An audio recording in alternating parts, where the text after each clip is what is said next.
Hello दोस्तों, नमस्ते। मैं प्रियंवदा राय ऑफिशियल में आप लोगों का स्वागत करती हूँ। कैसे हैं आप लोग? आशा है स्वस्थ व्यस्त मस्त होंगे दोस्तों। और मैं आज आप लोगों के सामने बेटी विवाह गीत सुनाने जा रही हूँ जो एक बेटी अपने बाप से सवाल कर रही है। तो बहुत ही दर्दनाक गीत है दोस्तों।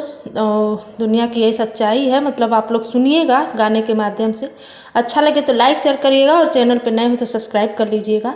और प्यारा प्यारा कमेंट करके ज़रूर बताइएगा कि गाना आप लोगों को कैसा लगा।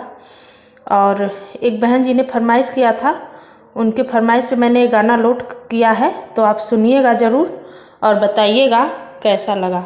धन्यवाद। ओही बन झुंगिया में दुई पेड़ उपजे, एक मिली एक आम जी। मैया के कोखिया में दुई रे ललनवा, एक बहिनी एक भाई जी। हम तुझसे पूछिला पापा हो हमार पापा, कैसन रीति रिवाज जी। भैया के जन्मे में बाजेला बधैया, हमरे जन्मे भैला उदास जी। हमरे जन्मे भैला उदास जी। भैया के जन्मे में सोहर गवाला, हमरे जन्मे कुछ ना बुझाला जी।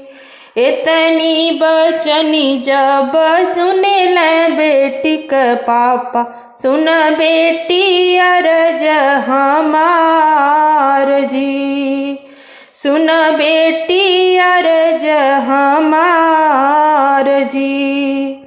भैया के जन्मे से वंश आगे बढ़ी है, तुहरे जन्म ले अन धान जी।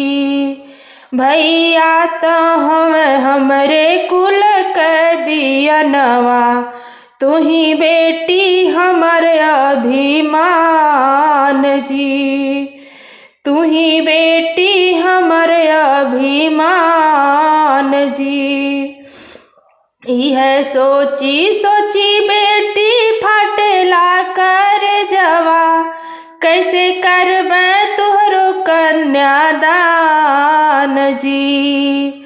पपीहा जमाना दहेजवा कलोभी, यह सोची मनवा उदास जी। यह सोची मनवा उदास जी।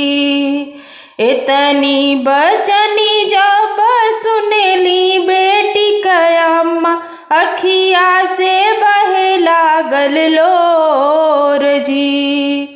बारी सुकुआरी बेटी फुलवा क जोखल, कैसे भेजब दूरी देश जी। यह सोची मनवा उदास जी।